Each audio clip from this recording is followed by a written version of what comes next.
You're walking down an empty street. Nothing moves, no sound, and yet somehow you already know someone is watching you. You turn around, and there they are. I'm Kropiens, and this channel exists to answer one question science rarely does. Why are you like this? How did you know? Nothing touched you. Nothing made a sound. So what exactly tipped you off? The answer isn't a sixth sense. It's a system that's been quietly running in the background of your brain since before you were born, built for exactly one purpose: catching eyes before they catch you. Start with your peripheral vision. It's far worse at detail than the center of your eye, but it's built for something more important than detail: motion, and more specifically, a very particular kind of motion. Eyes. Human vision is unusually sensitive to detecting another set of eyes, even from the corner of your view, even at a distance, even for a fraction of a second. Psychologist Simon Baron Cohen studied this so closely he gave it a name: the eye direction detector, a proposed piece of mental machinery whose only job is scanning your surroundings for eyes and figuring out where they're pointed. Not faces, not bodies, just eyes and the direction they're aimed. Why would your brain build something this specific? Because for most of human history, being watched wasn't a neutral event.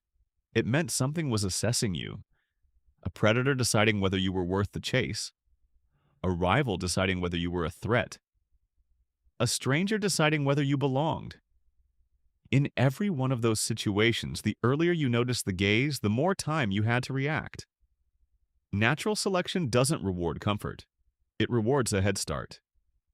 So your visual system evolved a shortcut: detect eyes first, ask questions later. This is where the feeling gets strange. Your conscious mind hasn't caught up yet. Long before you consciously register a person standing across the street, your peripheral vision has already flagged the eyes, and a deeper, older part of your brain has already started reacting. A prickling neck. A pull to turn around. That eerie sense of being watched arrives before the explanation does, because the detection system was never built to explain itself. It was built to move you. There's a second layer to this too. Your brain doesn't just look for eyes. It looks for patterns that resemble eyes, aggressively, almost recklessly. Two dots and a line becomes a face. Headlights and a grill becomes a face. Researcher Michael Shermer described this tendency as patternicity, the brain's habit of finding meaningful shapes in random noise, especially shapes that look like eyes or faces.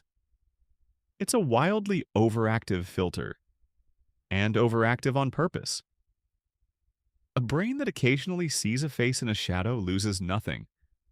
A brain that misses a real one loses everything. Which means the feeling of being watched isn't always accurate.